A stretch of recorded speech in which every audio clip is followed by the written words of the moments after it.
Hi home cooks, today I'm in the kitchen making easy chicken enchiladas. This easy chicken casserole is perfect for quick weeknight dinners. Full of tender chicken and plenty of melted cheese baked to golden perfection. This chicken enchilada recipe is only made with simple ingredients. And it's always a crowd pleaser. It's family friendly, budget friendly, and comes together in no time. This easy chicken casserole is perfect if you've been looking for something simple and delicious. This recipe's quick, easy, and full of flavor. These enchiladas bake up in a casserole dish, so it's perfect for meal preps or easy family dinners. This is one of my favorite comfort food recipes. It's cheesy, hearty, with the perfect amount of spice. Add your favorite toppings for a fun family dinner that'll disappear in no time. So let's get into the kitchen. This is how I make easy homemade chicken enchiladas. To start this recipe, I'm going to prep the chicken. I'm going to cook and then shred about 3 chicken breasts. The chicken breasts that I had here were particularly large, so I'm just using 2. After they're fully cooked, I'm just going to set them aside until they're cool enough to handle. Then you can either shred them with 2 forks or you can use your fingers like I'm doing here. To make this recipe really quick and easy, you could also use a pre-cooked rotisserie chicken. Or cook up some boneless chicken thighs for a more budget-friendly option. After all the chicken is shredded, I'm going to set it aside while I get on with making the sauce.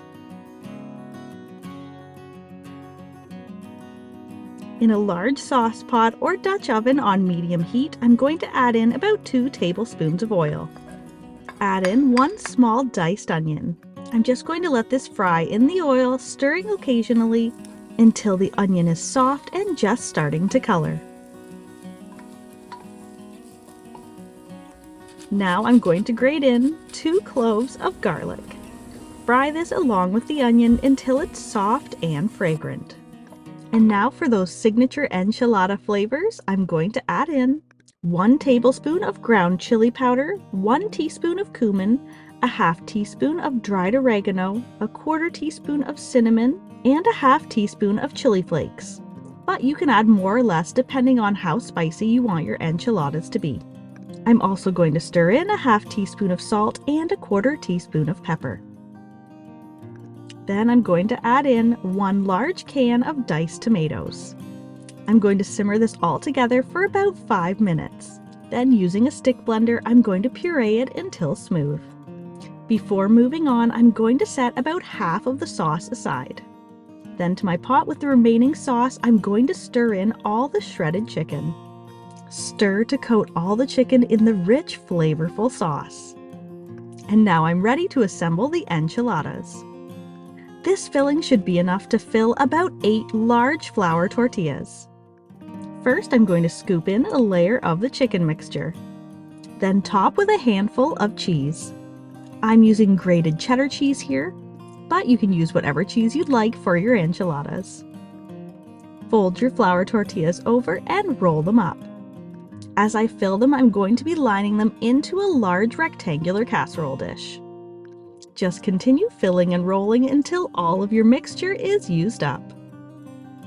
Then I'm going to top all my rolled and filled enchiladas with the leftover sauce that we set aside. And to finish off this hearty casserole, I'm going to top everything with about 2 cups of the grated cheese. And since this casserole is already fully cooked, all we need to do is melt the cheese and brown the top. And for that, I'm going to pop this whole thing into my preheated oven at 425 degrees Fahrenheit or 220 degrees Celsius. Let it bake for about 10 to 15 minutes or until the cheese is nicely browned and bubbly on top. Remove from the oven and it's ready to serve with your favorite toppings.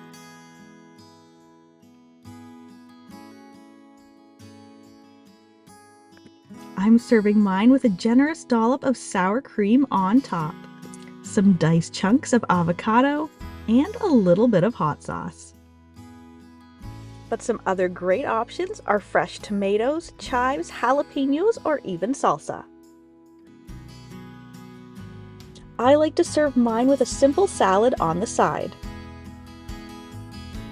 For a heartier option, we like to serve this with some seasoned rice or even corn.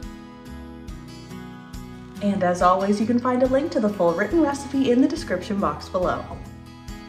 Enjoy! If you're a fan of deliciously simple vintage recipes and old-fashioned skills, then you'll want to check out this next video. Thanks for stopping by.